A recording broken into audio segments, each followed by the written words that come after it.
The sound of the glass shattering against the wall made everyone in the hardware store freeze.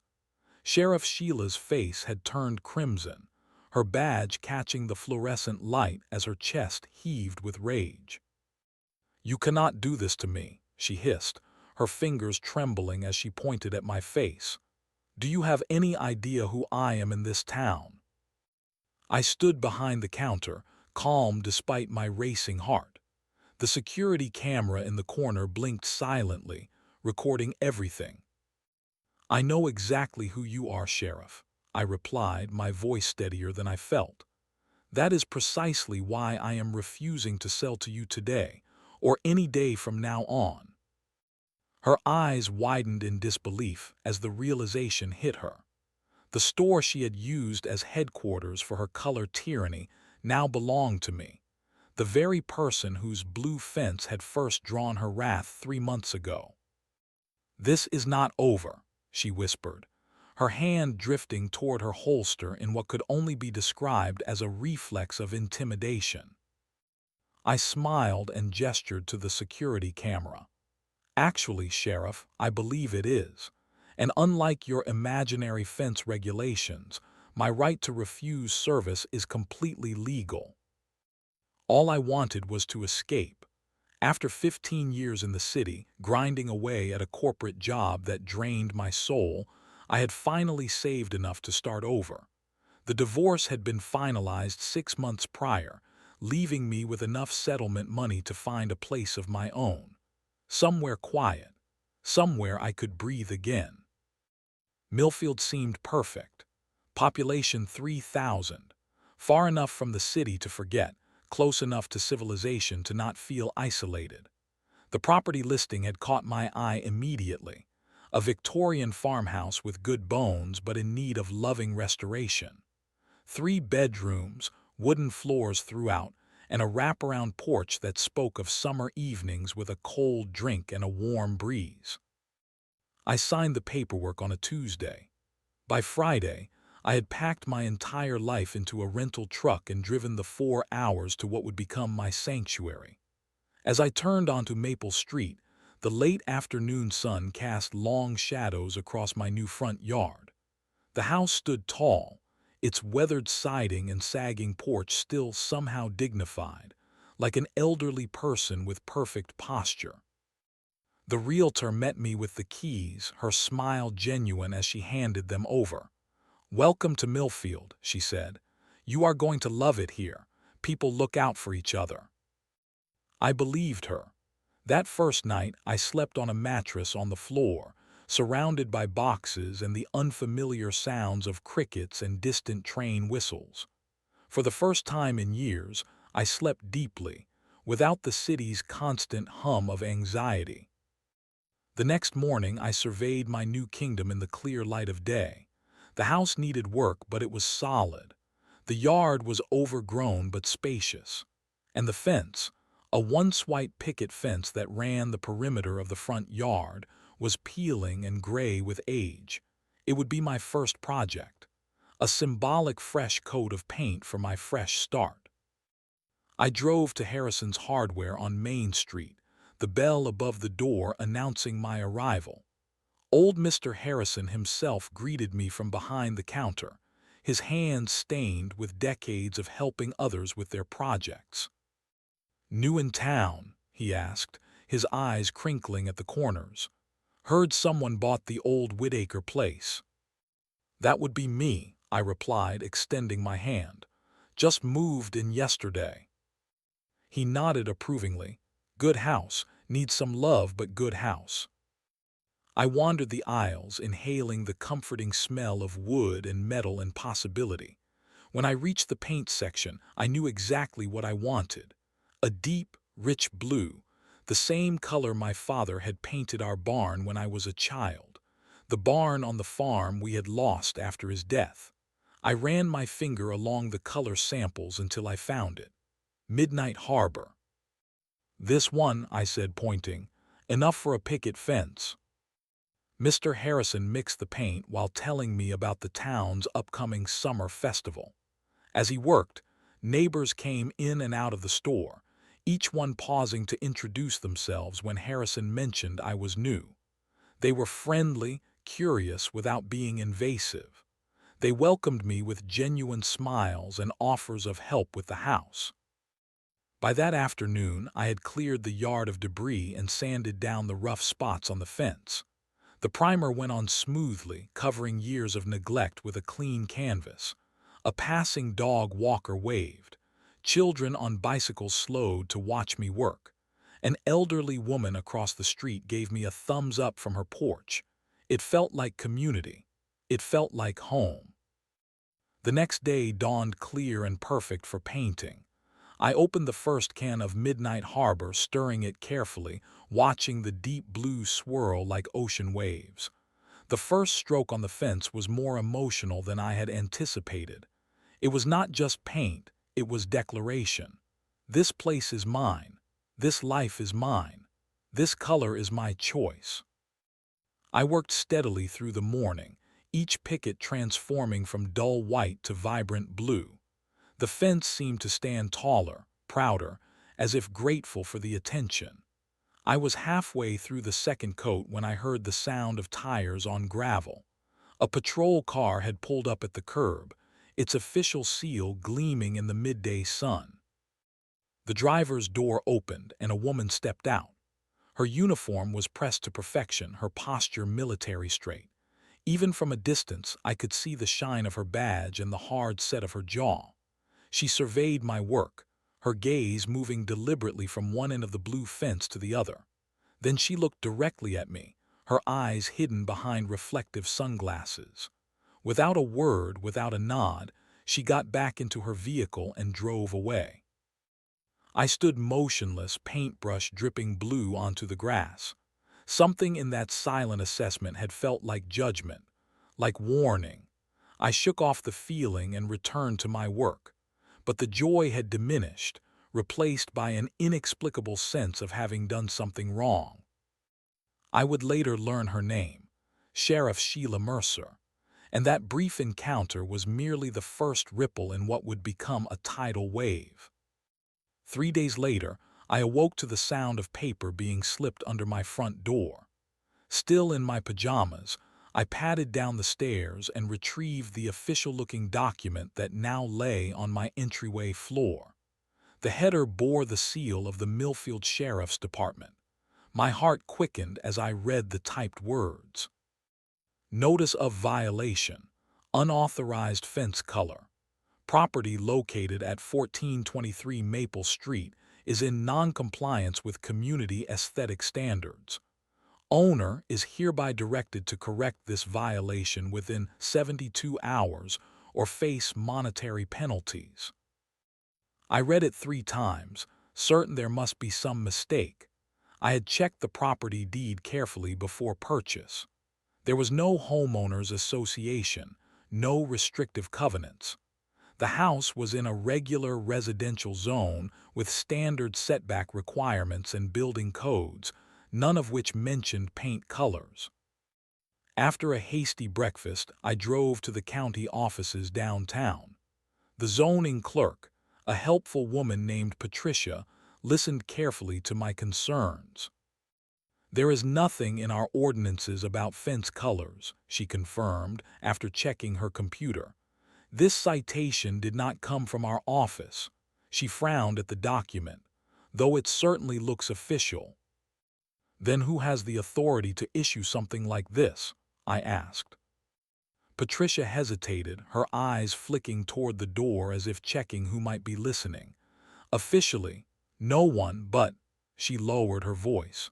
You might want to speak with Sheriff Mercer. She takes a personal interest in town aesthetics. I thanked her and left, more confused than before. On my way home, I stopped at the local coffee shop. The barista, a young woman with bright purple hair, recognized me as she handed over my latte. You are the blue fence person, she said with a grin. I drive by your place on my way to work. It looks amazing. Thank you, I replied, warming to her immediately. Though apparently not everyone agrees, I received a citation about it this morning. Her smile faded. "Let me guess, Sheriff Sheila." I nodded, and she glanced around before leaning closer across the counter. "She controls this town in her own way," she whispered. "My boss wanted to paint our sign purple to match our logo last year. The sheriff shut it down, said it was too loud for Main Street. We had no legal grounds to fight it. She just made life difficult until we gave in." As I walked back to my car, I noticed similar patterns throughout the town. Every business on Main Street featured muted colors, beiges, soft whites, pale greens. Nothing vibrant, nothing bold, nothing like my Midnight Harbor blue. That afternoon, I drove to the sheriff's office, the citation folded neatly in my pocket. The reception area was pristine, with polished floors and carefully arranged furniture. The deputy at the front desk looked up expectantly. "I would like to speak with Sheriff Mercer, please," I said, my voice betraying more confidence than I felt. "Do you have an appointment?" The deputy's tone suggested he already knew the answer. "No, but this should only take a moment. It is regarding this citation." I placed the document on the counter between us. He barely glanced at it. "The sheriff is extremely busy. If you would like to file a formal complaint, I can provide you with the necessary paperwork." "When will she be available?" I persisted. "I cannot say. Her schedule is unpredictable." His expression remained neutral, practiced. "She will contact you if she deems it necessary." I stood my ground.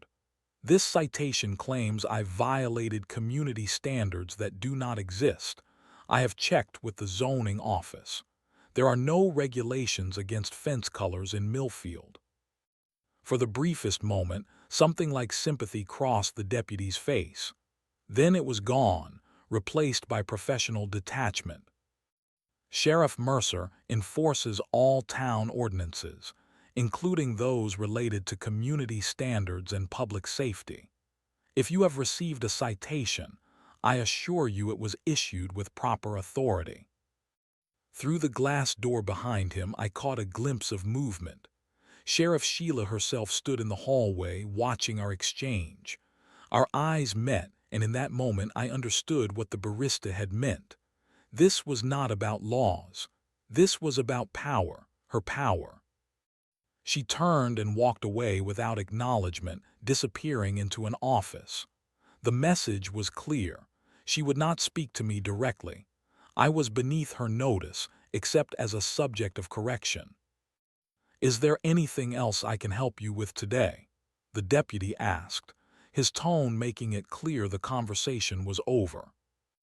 I collected the citation and left, anger building with each step. In the parking lot, an older man who had been sitting on a nearby bench approached me carefully. "I could not help overhearing," he said, his voice low. "You are the one with the blue fence on Maple." "Yes," I replied, wondering if I had found another critic. He surprised me with a gentle pat on my shoulder. "Good for you. It has been a long time since someone stood up to her." He glanced toward the sheriff's office. "Just be careful. Sheila has long arms in this town. She does not forgive easily." As I drove home, his warning echoed in my mind.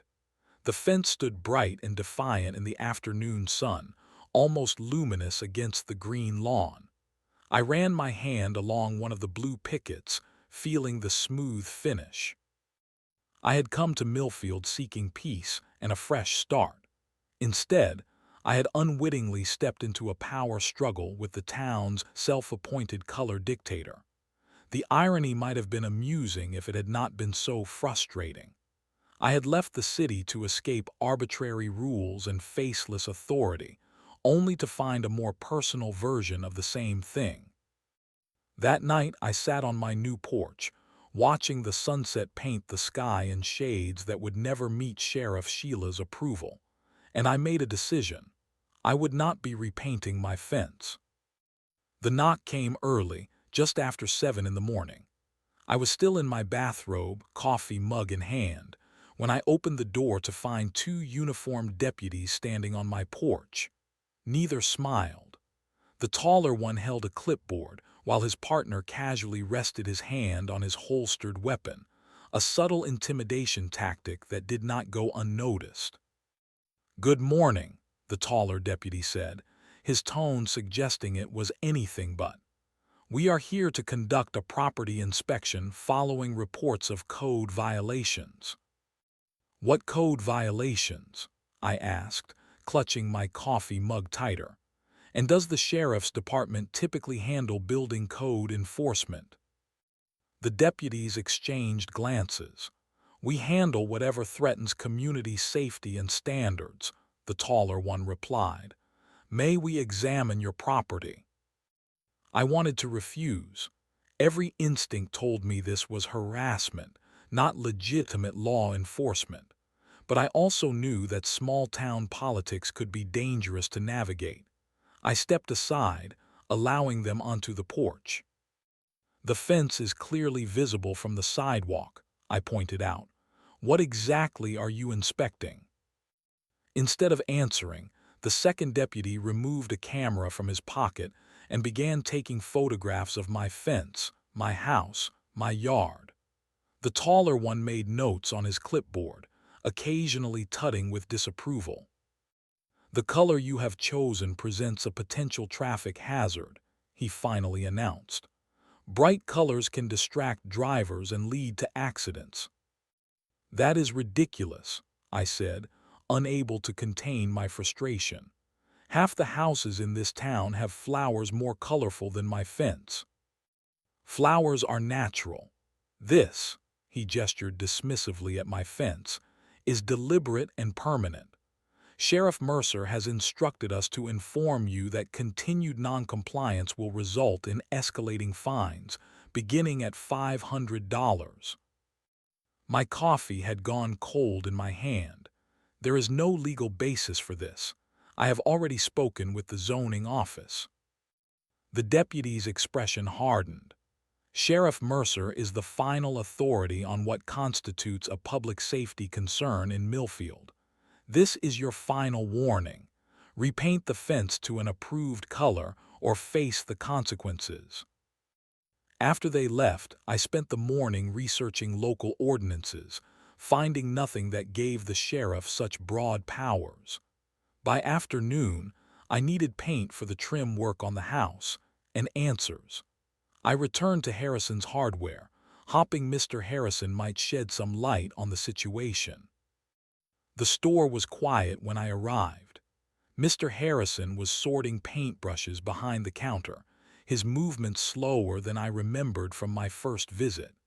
He looked up when the bell announced my entrance, and something like concern crossed his weathered face. "Heard you had some visitors this morning," he said without preamble. News traveled fast in Millfield. The sheriff's deputies seemed very concerned about my fence color. Harrison sighed heavily, setting down the brushes. "Sheriff Sheila has her own ideas about how this town should look. Been that way since she took office 8 years ago." "But she cannot legally enforce personal preferences," I protested. "Maybe not legally," he agreed, "but practically, she finds ways, traffic stops for those who cross her, anonymous complaints about their businesses, delayed response times to calls." He shook his head. "Folks just find it easier to go along." "And the paint, does she dictate what colors people can use?" Harrison lowered his voice, though we were alone in the store. "She does not put it in writing, but yes, she prefers neutrals, whites, beiges, nothing that stands out." He gestured to the paint mixer behind him. "I sell what people ask for, but I always warn them if it is something she might object to." "That is why everything downtown looks so uniform," I realized aloud. "Precisely. She calls it community aesthetics. Others might call it control." He glanced toward the door nervously. "Between us, I think it started after her husband left. He was an artist, colorful fellow. After he went, she seemed determined to drain the color from everything else too." The bell above the door jingled, cutting our conversation short. An elderly couple entered, followed moments later by another customer, Sheriff Sheila herself. She wore civilian clothes, but her authority filled the space just the same. Her eyes found mine immediately, her smile cold and practiced. "Well, hello there," she said, her voice honey over steel. "Our new resident with the creative ideas about property maintenance." Mr. Harrison busied himself with the elderly couple, leaving me alone with the sheriff near the paint section. She browsed the color samples with deliberate slowness. "I understand my deputies paid you a visit this morning," she continued, selecting a white paint chip and examining it. "I hope they made the situation clear." "Crystal clear," I replied, maintaining my composure, though I remain confused about which actual law I have violated.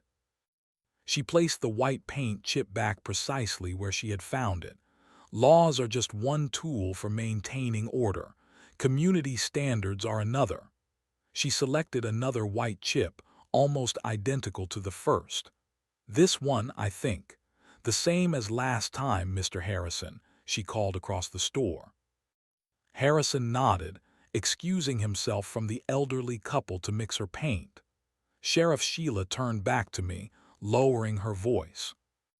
"You are new here. You do not understand how things work yet. This town was a mess before I took office.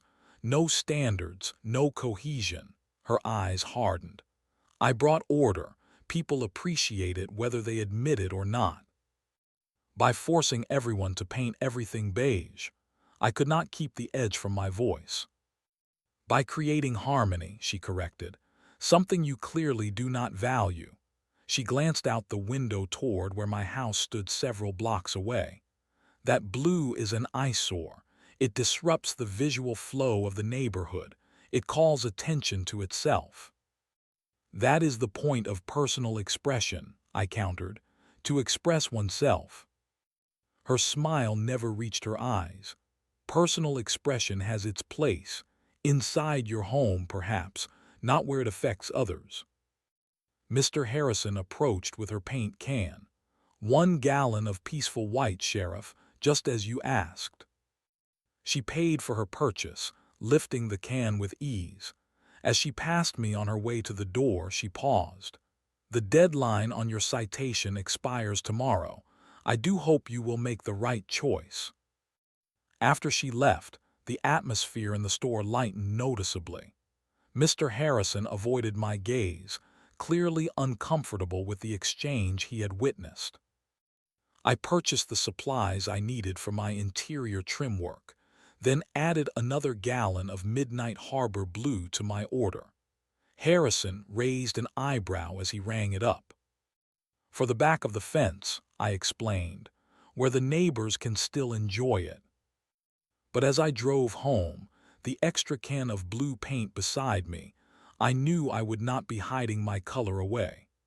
That night, I finished the second coat on my fence, every brush stroke an act of defiance against Sheriff Sheila and her colorless vision of control. As darkness fell, I stood back to admire my work. The blue glowed softly in the streetlight, a beacon of individuality in a sea of conformity. Whatever consequences came tomorrow, at least I would face them on my own terms. Hash. The envelope arrived precisely at 9 o'clock the next morning, hand-delivered by a deputy who would not meet my eyes. Inside was a citation for $300 and a court summons for willful violation of public safety ordinances. My hands trembled as I read the formal language, threatening legal action if I did not comply within 48 hours. I called 3 different lawyers that morning. 2 refused to take the case once they heard Sheriff Sheila was involved. The third, an elderly attorney named Gregory Walsh, agreed to meet me for lunch at a diner 1 town over. "She cannot do this legally," Walsh confirmed after reviewing my documents. "But she has been operating in a gray area for years. The town council fears her, the judges golf with her, and most citizens have simply accepted her authority. So what can I do? I asked, pushing away my half-eaten sandwich. Walsh considered me thoughtfully. Pay the fine and paint the fence like everyone else does, or fight knowing that the fight will be costly and public. I thought about my savings, my new beginning, the peace I had sought in coming to Millfield.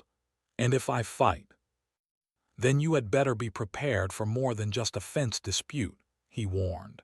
Sheila does not lose gracefully. That evening, I attended the monthly town council meeting, hoping to better understand the power dynamics at play.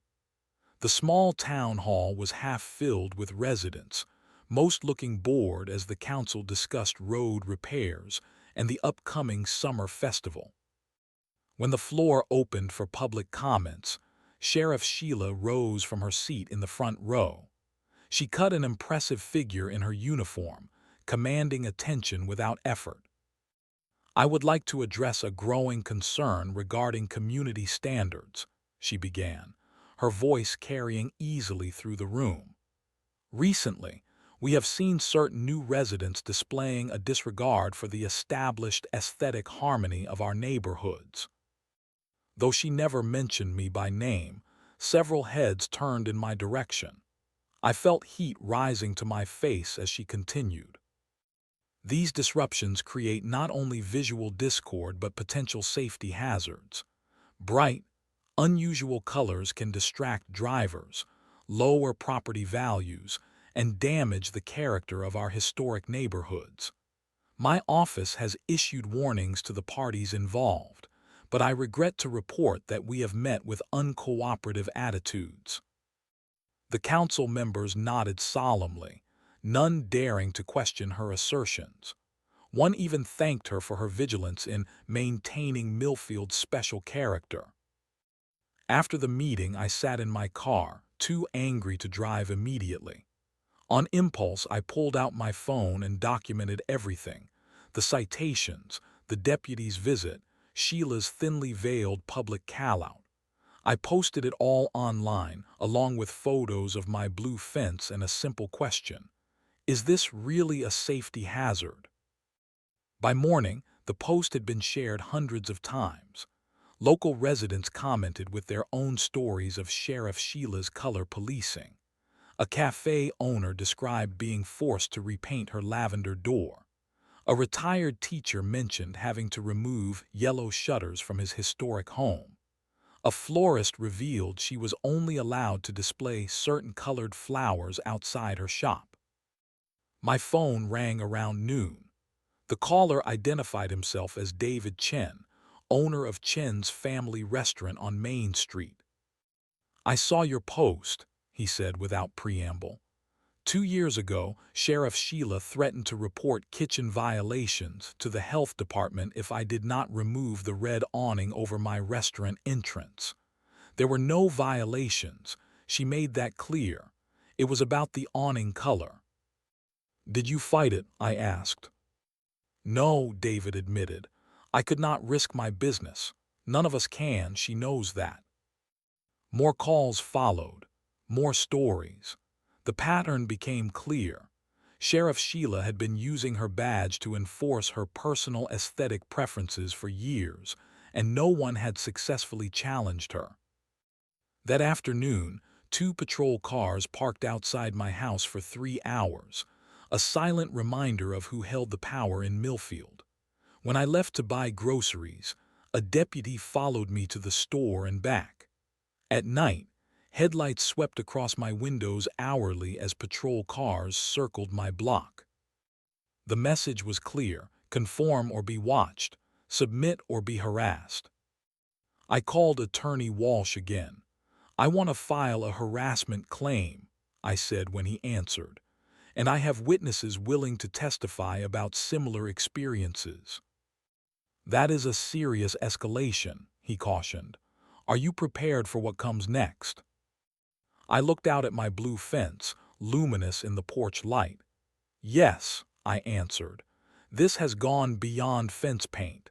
She is abusing her position and someone needs to stand up to her." Walsh sighed heavily. "Meet me tomorrow. Bring everything you have and anyone willing to make a statement." That night, I received another citation, this one claiming my house numbers were not visible enough from the street, though they were exactly where they had been when I purchased the property. The fine was $500. I added it to my growing file of evidence.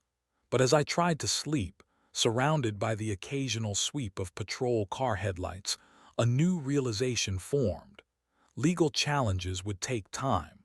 Sheriff Sheila had spent years building her power structure. The courts might eventually rule in my favor, but in the meantime, she would continue her campaign of intimidation. I needed leverage, something immediate, something that would shake her confidence and show the town that she was not invincible. The idea came at dawn, as I watched Mr. Harrison unlock the hardware store from across the street, where I had gone for early morning coffee. The elderly man moved slowly, his shoulders stooped with more than just age. During our conversations, he had mentioned retirement several times, lamenting that no buyers had shown interest in the store. The hardware store, the only place in town to buy paint, the place where Sheriff Sheila purchased her beloved whites and beiges, the source of her chromatic control. I pulled out my phone and made a call to my financial advisor. "I need to know how liquid my assets are," I said. "I am considering a business acquisition." Millfield's only diner with private booths was 20 minutes outside town limits, far enough to avoid prying eyes and listening ears. I sat across from my financial advisor, Janet, as she reviewed the numbers on her tablet. "You have enough liquid assets to make a reasonable offer on a small business," she confirmed. "But is this really about investment, or is it about your dispute with local law enforcement?" I stirred my coffee slowly. Can it not be both? Harrison's Hardware is the only store of its kind for 30 miles. Mr. Harrison wants to retire, and I have retail management experience from before my corporate days. Janet removed her glasses and fixed me with a knowing look. "And the fact that this is the store where a certain sheriff buys her paint has nothing to do with your sudden interest in hardware retail." I could not help but smile. It might have influenced my timing. The next day, I scheduled a meeting with a small business advisor who specialized in retail acquisitions. Roger Patel reviewed Harrison's Hardware's financial statements, which Mr. Harrison had discreetly provided after I expressed interest. "The business is undervalued but sound," Roger concluded. "Harrison has been conservative in his inventory management and pricing. With modernization and expanded services, you could increase revenue significantly within the first year." And legally, I asked the question that had been weighing on my mind. As a business owner, I would have discretion over who I serve. Roger nodded. "Within anti-discrimination laws, yes. You cannot refuse service based on protected characteristics like race, religion, gender. But you can refuse service to individuals who have been disruptive or aggressive, provided you document the behavior." That afternoon, I formed an LLC under the name New Beginnings Retail Holdings. The name was deliberately generic, revealing nothing about my involvement or intentions. I instructed my lawyer to approach Mr. Harrison with an offer, 20% above the asking price, with the condition that the sale remain confidential until closing. "He will want to know who is buying his life's work," my lawyer cautioned. "Tell him the truth," I replied. "Just emphasize the importance of discretion until the papers are signed." Harrison agreed to meet me after hours, entering through the store's back entrance. His expression was a mixture of relief and concern as we sat in his cramped office, surrounded by decades of invoices and inventory lists. "You understand what you are doing," he asked quietly. Sheila has been my best customer for years. She will not take kindly to being denied. I understand completely, I assured him. I am prepared for the consequences. He studied my face for a long moment before nodding slowly. Then I accept your offer. This place has been my life for 40 years, but I am tired. My arthritis makes mixing paint painful now, and my son has no interest in taking over. We shook hands, and I felt the weight of responsibility transfer between us. This was no longer just about a blue fence or petty revenge. It was about breaking a cycle of intimidation that had held an entire town captive to one woman's whims. The next week passed in a blur of paperwork, inspections, and secret planning. My lawyer drew up contracts that protected both Harrison and myself. My financial advisor transferred funds into escrow. A business consultant helped me develop a transition plan that would allow Harrison to remain as an advisor during the first 3 months, easing customer concerns about the change in ownership. Throughout it all, Sheriff Sheila remained oblivious. Her deputies continued their harassment, driving by my house at odd hours. Another citation appeared, this time for excessive garden growth, though my yard was neatly maintained. I paid the fines without comment, knowing that a greater reckoning approached. On a rainy Thursday afternoon, we signed the final papers in my lawyer's office. Mr. Harrison handed me the keys with a mixture of sadness and hope. "Take care of her," he said simply, referring to the store that had been his second home for decades. "I will," I promised, "and I will honor your legacy of service to this community." That night, I walked through the darkened aisles of what was now my store. The familiar smell of paint and wood and possibility surrounded me as I familiarized myself with the layout. In the paint section, I ran my fingers along the color samples, lingering on the blues and purples and reds that residents had been discouraged from choosing. I made subtle changes over the weekend, nothing that would raise suspicion. A new computer system behind the counter, updated inventory tags, fresh coffee in the break room for the 2 part-time employees who had agreed to stay on under new management. Harrison attended a family emergency out of town, a cover story we had created to explain his absence without revealing the change in ownership. The employees were sworn to secrecy, their loyalty secured with substantial raises and improved benefits. Then I waited. According to the store records, Sheriff Sheila typically purchased paint on the first Monday of each month, like clockwork, like everything in her carefully controlled world. Tomorrow was Monday. Tomorrow, Sheriff Sheila would discover that the game had changed, that someone had finally found a move she had not anticipated. I went home to my blue fence and slept better than I had since arriving in Millfield. Whatever happened next, I had taken back some measure of power, and in doing so, perhaps I could help others reclaim theirs as well. Monday arrived with a crisp morning breeze and golden sunlight. I opened the hardware store at precisely 8 o'clock, just as Mr. Harrison had for 40 years. The familiar jingle of the bell as I unlocked the front door felt like a small celebration. I arranged the display of gardening tools near the entrance, checked the inventory system, and brewed a fresh pot of coffee for customers. Every action felt deliberate, significant, preparing the stage for the confrontation I knew was coming. The morning passed with routine transactions.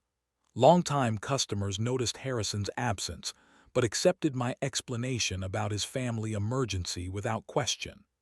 I helped Mrs. Donovan select hinges for her kitchen cabinets. I mixed paint for a young couple renovating their first home, a bold teal for their bathroom walls. They seemed surprised when I encouraged their color choice rather than steering them toward neutrals. "Are you sure this will not cause problems?" the husband asked hesitantly, glancing around as if Sheriff Sheila might materialize in the aisle. "Absolutely sure," I replied with a confidence that made them both smile. "It is your home, your choice." By 11:30, I had begun restocking shelves when the bell above the door chimed. I did not need to look up to know who had entered. The sudden silence from the two other browsing customers told me everything. Sheriff Sheila had arrived, right on schedule. I continued shelving packets of screws, my back to the entrance, allowing her the illusion of control for a few moments longer. Her footsteps, measured and authoritative, moved directly to the paint counter. I heard her clear her throat expectantly. "Good morning, Sheriff," said Ted, the part-time employee who worked Mondays. "How can I help you today?" "The usual," Sheila replied, her tone suggesting this was a statement, not a request. "1 gallon of peaceful white, satin finish." Ted hesitated, our earlier conversation clearly replaying in his mind. "I will need to check with the new manager about that." "New manager?" Her voice sharpened. "Where is Harrison?" That was my cue. I placed the final packet of screws on the shelf and turned slowly. With deliberate steps, I walked to the paint counter and stood facing Sheriff Sheila across its worn wooden surface. Recognition flashed in her eyes, followed quickly by confusion. "Good morning, Sheriff Mercer," I said, my voice calm despite my racing heart. "I am afraid there has been a change in ownership. Harrison's Hardware is now under new management." She studied me, her expression cycling through disbelief, understanding, and finally cold anger. "You bought Harrison's store. It was not a question." "New Beginnings Retail Holdings acquired it last week," I confirmed. "I am the new owner and manager." Her lips pressed into a thin line as she processed this information. Then, remarkably, she smiled, a practiced, public relations smile that never reached her eyes. "Well, congratulations," she said, smoothing invisible wrinkles from her uniform. "Now about my paint order." I folded my hands on the counter between us. "I have reviewed our customer records, Sheriff, and after careful consideration, I have made the decision that this establishment will no longer be serving you." The silence that followed was absolute. Even the fluorescent lights seemed to hold their buzz. The two other customers in the store froze, witnessing a moment they would later describe to friends in hushed, excited tones. "That is not how business works in Millfield," Sheila said finally, her voice dangerously soft. "Actually, it is exactly how business works in America," I countered. "A private business owner reserves the right to refuse service to anyone who has demonstrated hostile or disruptive behavior. State law is quite clear on this point." Her hand moved to rest meaningfully on her badge. "I am the law in this town." "No, Sheriff, you enforce the law, you do not make it or embody it." I gestured toward the security camera mounted in the corner.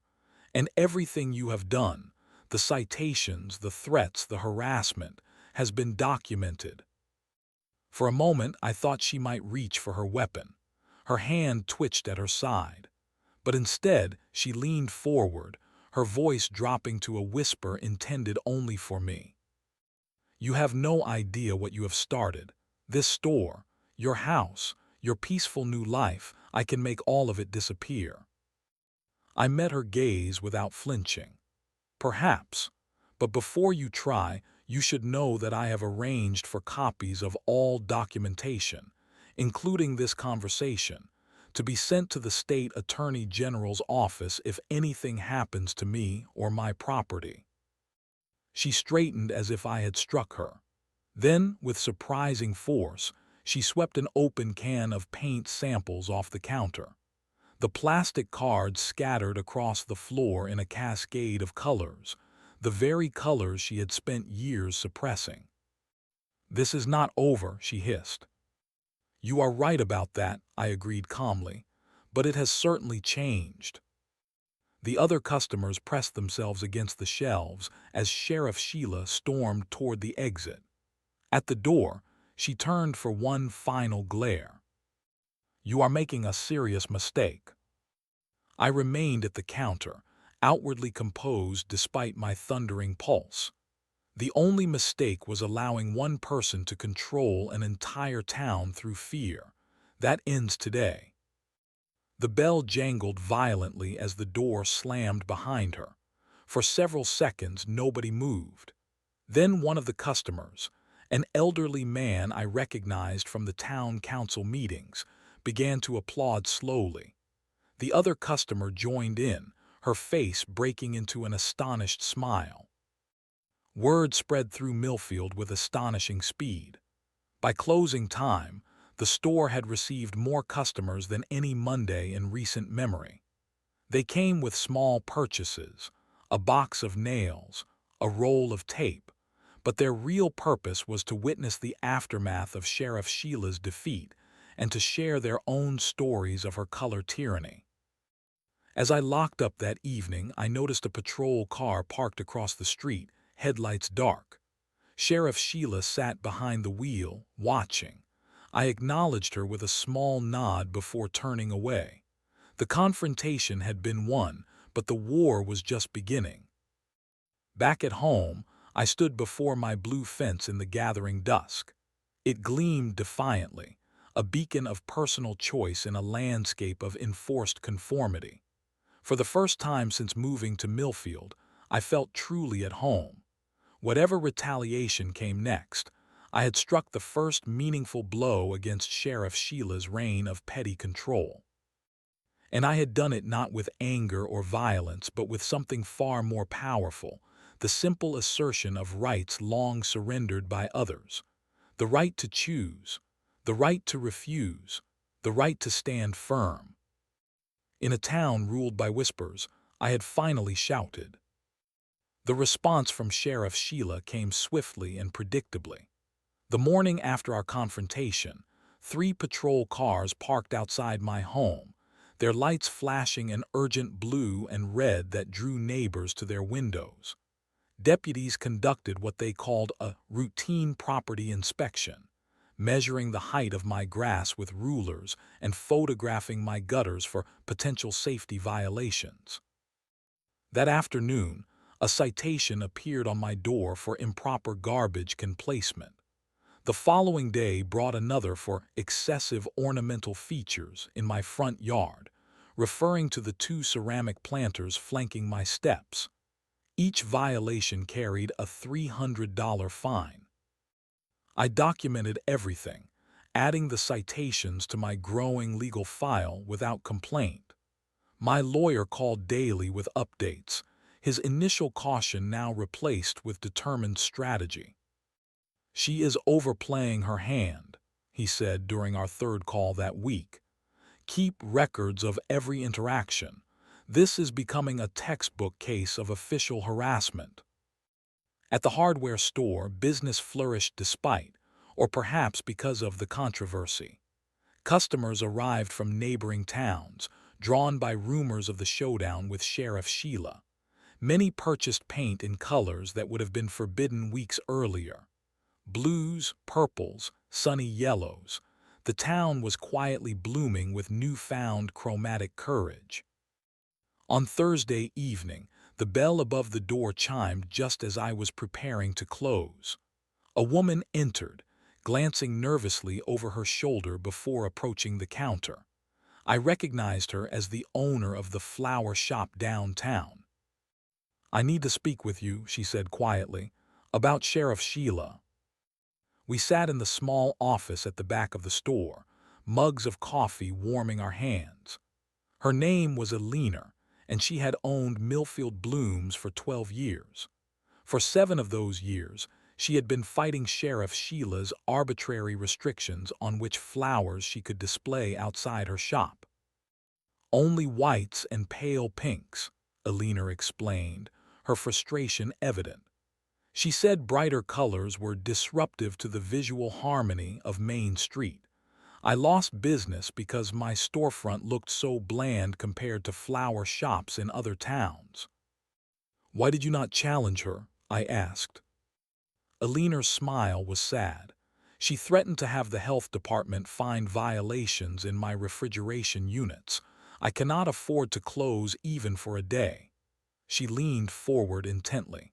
But after what you did, standing up to her, I want to join you. Others do too. By the week's end, 5 more business owners had contacted me with similar stories. The owner of the diner who could not paint his door red. The bookstore owner forbidden from displaying colorful children's books in her front window. The barber whose traditional striped pole had been deemed excessively attention-seeking. Each story followed the same pattern: arbitrary aesthetic rules enforced through threats of official action. None of the victims had felt powerful enough to resist alone. We need to formalize this, I told my lawyer. Create a coalition. The following Monday, I closed the hardware store early and arranged folding chairs between the aisles.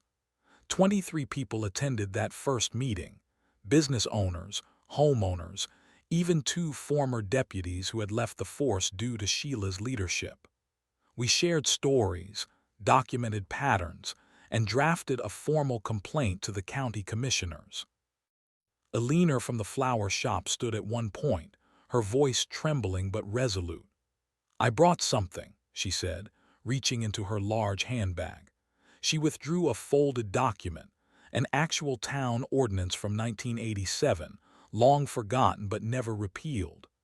It establishes that aesthetic choices on private property are protected from government interference unless they create genuine safety hazards.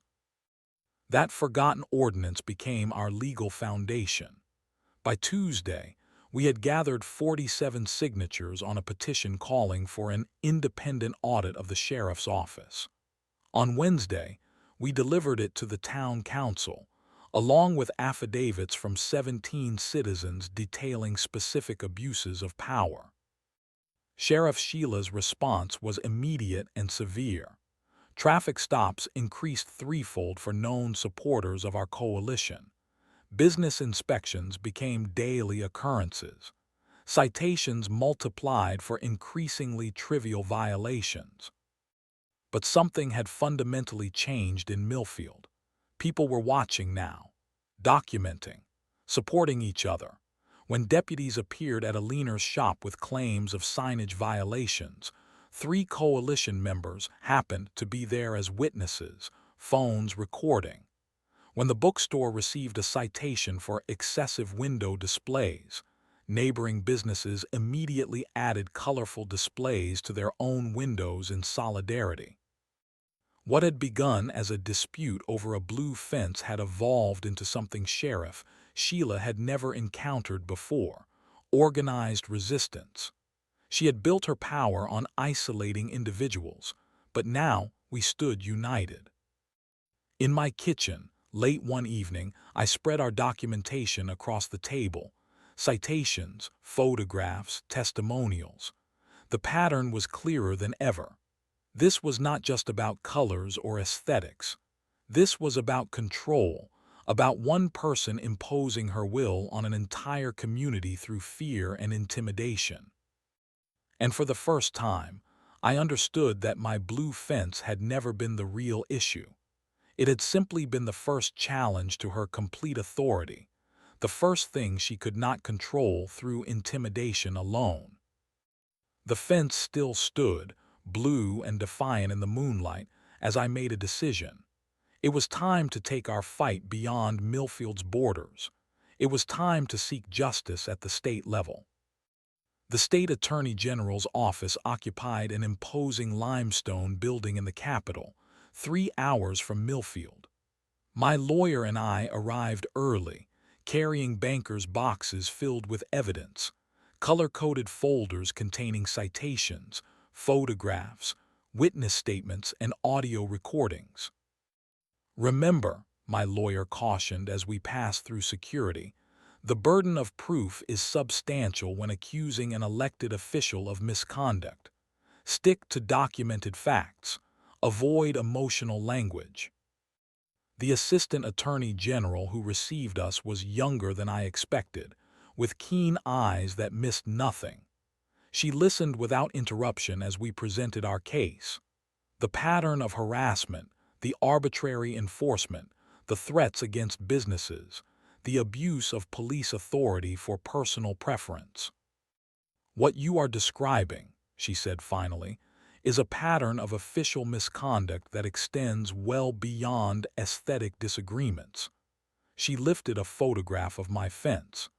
This may have been the catalyst, but the underlying issues are serious violations of civil authority. She promised nothing beyond a thorough investigation. But as we left the building, my lawyer's expression was cautiously optimistic. They will act, he predicted. This kind of case, systematic abuse by a law enforcement official, is exactly what oversight bodies are designed to address. We returned to Millfield to find that Sheriff Sheila had escalated her campaign against our coalition. Eliner's flower shop had been closed due to potential health code violations. The bookstore had received a fire code citation for excessive paper materials near exits. My own home had been marked for a structural integrity inspection due to anonymous concerns about foundation issues. But our visit to the state capitol had not gone unnoticed. A reporter from the regional newspaper contacted me that evening, seeking details about our petition and coalition. The following morning, her article appeared on the front page. Small-town sheriff faces state investigation over alleged color control crusade. The headline was sensationalist, but the reporting was solid, outlining the systematic nature of Sheriff Sheila's actions and the growing resistance in Millfield. By noon, 2 television news vans had parked on Main Street. By evening, the story had been picked up by national outlets, framed as a quirky but disturbing example of small-town power abuse. Sheriff Sheila responded with a hastily arranged press conference outside her office. Standing rigid before a cluster of microphones, she portrayed herself as a dedicated public servant maintaining community standards against disruptive elements. But when reporters pressed her about specific allegations, her answers grew defensive and contradictory.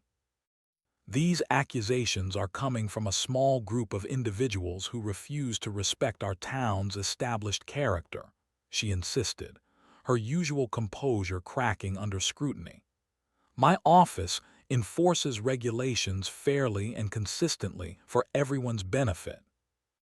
The cameras captured her growing discomfort as journalists continued their questioning. When asked directly about the blue fence that had initiated the conflict, she dismissed it as a minor code violation that has been blown out of proportion. But her flushed face and tightening jaw told a different story. The media spotlight brought unexpected consequences.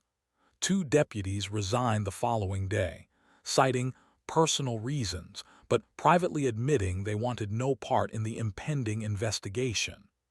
Business owners who had remained neutral began to speak out, sharing their own experiences with Sheriff Sheila's color policing.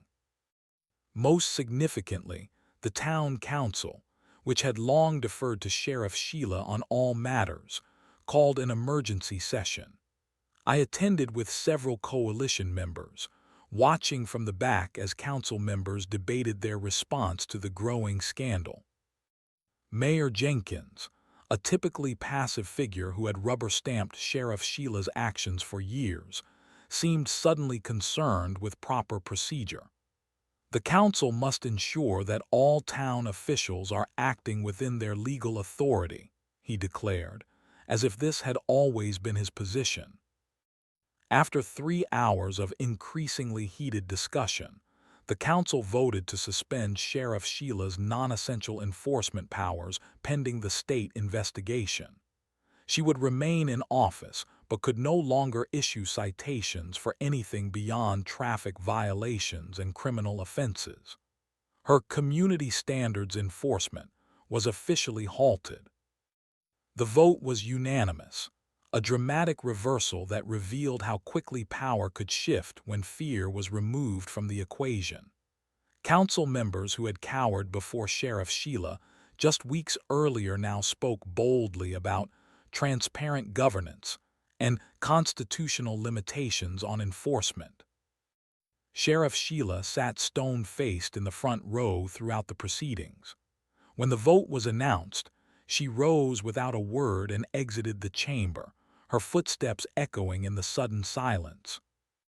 Outside, as council members spoke with reporters about their decision, I noticed one of Sheriff Sheila's remaining deputies speaking intently with my lawyer. The conversation appeared serious, their expressions grave. When my lawyer finally approached me, his face bore a mixture of concern and cautious hope. "That was Deputy Carson," he explained quietly. "He wants to come forward with information about Sheila's systematic targeting of businesses and individuals who crossed her. Records of specific orders, documentation of targeted harassment. He says other deputies have similar evidence they have been afraid to share." "What changed?" I asked. "The state investigation, the media coverage." My lawyer glanced toward the town hall steps where reporters continued to gather quotes. But mostly, he said it was watching someone finally stand up to her and survive. "You and your blue fence showed them it was possible." That night, alone in my house, I stood at the window looking out at my fence. The paint glowed softly in the streetlight, a simple boundary that had somehow become a symbol of resistance. What had begun as a personal choice had evolved into something broader, a community reclaiming its right to self-determination. The legal wheels were now turning at the state level. The media spotlight had exposed Sheriff Sheila's abuses to public scrutiny. Even her own deputies were beginning to turn against her. For the first time, I allowed myself to believe that genuine change might come to Millfield. Not just for me and my blue fence, but for everyone who had lived under the shadow of arbitrary power for too long. 3 weeks passed in a blur of depositions, interviews, and legal consultations. The state investigation proceeded with methodical thoroughness, accumulating evidence of Sheriff Sheila's systematic abuse of power. 4 more deputies came forward with testimonies and internal records. Business owners and residents contributed nearly 60 documented incidents of color-related harassment. Throughout it all, Sheila maintained a rigid public persona of indignant innocence. But behind the scenes, her position was crumbling. Her attorney contacted mine on a Tuesday afternoon with an unexpected proposal. Sheriff Sheila would issue a public apology and agree to resign, in exchange for the coalition dropping its demand for criminal charges. My lawyer presented the offer to our coalition that evening in the back room of the hardware store. The discussion was lengthy and occasionally heated. "She deserves prosecution," Alina insisted, her normally gentle voice sharp with accumulated anger. "She closed my shop for 3 days with that fake health violation. I lost a wedding contract because of her." Others nodded in agreement, recounting their own losses, financial and emotional, due to Sheriff Sheila's vendetta. The desire for punitive justice ran deep. My lawyer listened patiently before speaking. Criminal prosecution would be lengthy and uncertain. An official resignation and public apology creates an immediate, certain outcome. It also formally acknowledges her wrongdoing in the public record. After hours of debate, we reached a consensus. Sheriff Sheila would resign, issue a comprehensive public apology acknowledging specific abuses, and agree never to seek law enforcement positions in the future. In exchange, we would not pursue criminal charges for official misconduct. The town square was selected as the venue for the public apology. Workers erected a small stage near the central gazebo, complete with a podium and microphone system. By mid-morning on the appointed day, hundreds of Millfield residents had gathered, their expressions a mixture of curiosity, anticipation, and disbelief. I stood at the back of the crowd, deliberately inconspicuous. This moment was not about my personal vindication, but about community healing. Aliner and other coalition members positioned themselves throughout the audience, gauging reactions and offering support to those who had suffered most under Sheriff Sheila's regime. At precisely 11 o'clock, Sheriff Sheila appeared, accompanied by her attorney and the mayor. Gone was her uniform, replaced by a conservative gray suit that seemed to diminish her physical presence. Without her badge and gun, she looked smaller somehow, more human and less imposing. The mayor spoke first, his words carefully chosen to distance himself from the scandal while emphasizing the town's commitment to moving forward with transparency and fairness. Then Sheriff Sheila approached the podium. The crowd fell silent as she arranged her prepared statement before her. "Residents of Millfield," she began, her voice lacking its usual authoritative resonance. "I stand before you today to acknowledge that during my tenure as sheriff, I exceeded my authority in numerous instances." She paused, visibly struggling with the admission. The crowd remained silent, collectively holding its breath. "I enforced personal preferences regarding aesthetic choices, particularly color selections, without legal foundation. I used my official position to pressure individuals and businesses to conform to these preferences. I issued citations without proper cause and threatened consequences beyond my legitimate authority." Each acknowledgement seemed physically painful for her to articulate. Her knuckles whitened as she gripped the podium. "These actions violated the trust placed in me as a public servant. They overstepped the bounds of my office and imposed my personal will upon this community without legal justification." She looked up from her statement, scanning the crowd. "I apologize to those affected by these abuses. My actions were wrong, and the responsibility is entirely mine." The silence that followed was profound. No cheering, no jeering, just the collective processing of a moment many had thought would never come. Sheriff Sheila Mercer admitting she had been wrong. "Effective immediately, I am resigning from my position as Sheriff of Millfield. The Deputy Chief will assume responsibilities until a special election can be held." With those words, she stepped back from the podium. No justifications, no excuses, just the simple, stark admission of wrongdoing and the surrender of power. The crowd's reaction began as a murmur, building gradually into applause. Not victorious or vindictive applause, but something more nuanced, acknowledgement of a necessary conclusion, appreciation for the chance to move forward without further conflict. As Sheriff Sheila exited the stage, her eyes briefly met mine across the crowd. In that momentary connection, I saw neither hatred nor defiance, just exhaustion and perhaps a flicker of relief.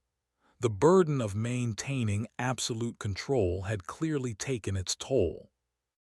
The gathering dispersed slowly, people clustering in small groups to process what they had witnessed.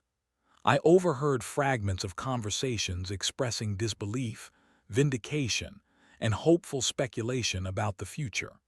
Several people approached me with quiet thanks or respectful nods, recognizing my role without making a spectacle of it.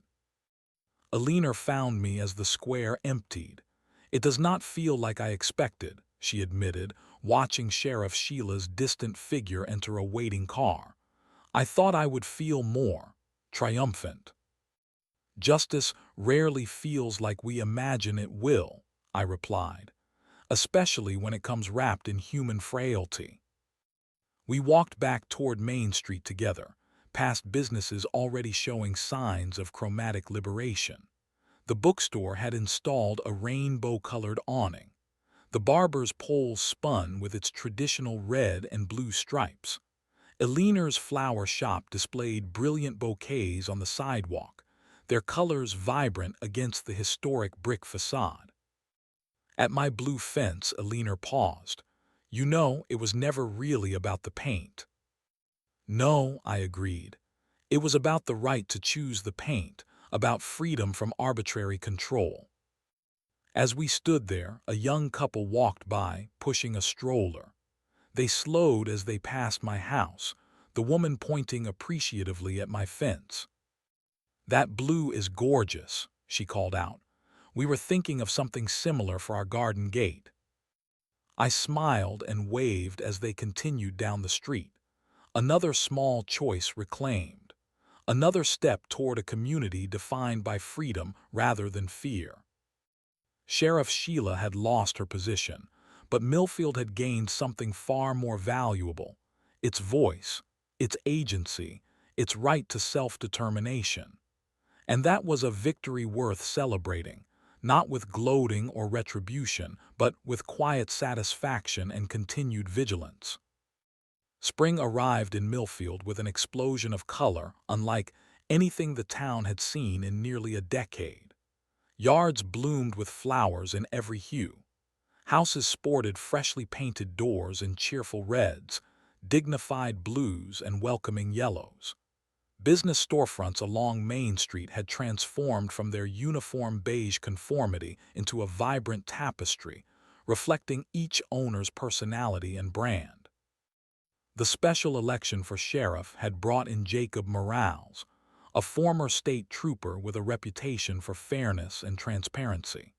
His first official act had been to review and dismiss all pending citations related to Sheriff Sheila's aesthetic enforcement. His second had been to establish a civilian oversight committee to review all departmental policies. Law enforcement exists to protect public safety and individual rights, he had declared at his swearing-in ceremony, not to impose personal preferences or maintain arbitrary control. At Harrison's Hardware, now officially renamed New Beginnings Hardware and Home, business flourished. I had expanded the paint department, adding an area dedicated to color consultation and artistic expression. Once a month, we hosted community painting events where residents created public murals for the town park. Children particularly loved these gatherings, their uninhibited creativity spilling across canvases in ways that would have been unthinkable under Sheriff Sheila's regime. Mr. Harrison returned from his family emergency. Once the transition was complete, taking on a part-time advisory role that allowed him to share his expertise while finally enjoying semi-retirement. His presence lent continuity that helped long-standing customers adjust to the changes. You have done something remarkable here, he told me one afternoon as we watched a young family select colors for their dining room. Not just with the store, with the town. I shook my head. The town did it themselves, they just needed someone to go first. That is more rare than you think, he replied, his weathered hand patting my shoulder. Most people see problems but wait for others to take the risks. The coalition that had formed during our struggle evolved into a community improvement association, channeling its energy into positive projects. Eliner's flower shop spearheaded a downtown beautification initiative, placing planters of seasonal blooms along Main Street. The bookstore organized a children's art contest, displaying the colorful results in storefront windows throughout town. Most significantly, a Millfield Color Festival was planned for the summer, a direct rebuke to years of chromatic suppression. The irony was lost on no one. On a perfect Saturday morning in late April, I sat on my porch with a mug of coffee, watching early risers walk their dogs past my blue fence. The fence had become something of a local landmark, a symbol of resistance that had sparked genuine change. Several neighbors had since painted their own fences in complementary hues, creating an unplanned but harmonious streetscape that felt both individual and cohesive. A car pulled up across the street. I recognized Jacob Morales, Millfield's new sheriff, stepping out in civilian clothes. He waved and approached my gate. "Good morning," he called. "Hope I am not disturbing your weekend." I invited him onto the porch, offering coffee which he accepted gratefully. "I have been reviewing old case files," he explained, settling into the wicker chair beside mine, "trying to understand what happened in this town." "And what have you concluded?" I asked. He gazed thoughtfully at the neighborhood around us, taking in the diversity of colors and styles that now flourished. That power, even in small amounts, requires constant oversight. That communities sometimes surrender their rights so gradually they do not notice until those rights are gone. He sipped his coffee. And that change often begins with something as simple as a blue fence. We chatted casually about his plans for the department, community policing initiatives, transparency policies, regular town halls to address concerns. As he prepared to leave, he paused at the gate. "Have you heard what happened with Sheila?" he asked. I shook my head. After her resignation, the former sheriff had left town immediately. Few mentioned her name anymore, as if her absence had allowed the community to exhale a collective breath held for years. "She moved to Arizona, works in private security now." He squinted up at the clear blue sky, "Probably happier there. Some people are not meant to hold public authority." After he departed, I remained on the porch, contemplating how profoundly Millfield had transformed in less than a year. What struck me most was not the visible changes, the colorful buildings and fences, but the less tangible shift in atmosphere. People walked differently now, spoke more freely, engaged with their surroundings with greater ownership and joy. That afternoon, I drove to the hardware store for our monthly community painting event. The parking lot was filled with families unloading art supplies and folding chairs. Children raced around with paintbrushes, their hands already smeared with colors. Inside, Alina had arranged refreshments beside displays of paint samples and inspiration boards. "Quite a turnout," she remarked as I joined her at the welcome table. "People were ready for this," I replied. "They just needed permission to remember who they were." As the event progressed, I circulated through the crowd, offering assistance and encouragement. A young girl tugged at my sleeve, proudly displaying her painting of a house surrounded by a rainbow-colored fence. "Is this right?" she asked earnestly. "Can fences really be any color?" I knelt beside her, meeting her eyes directly. "Yes," I assured her. "Fences can be any color you can imagine, and so can everything else." Later, as sunset painted the sky in hues no regulation could contain, I drove home past houses and businesses expressing their newfound freedom in countless small ways.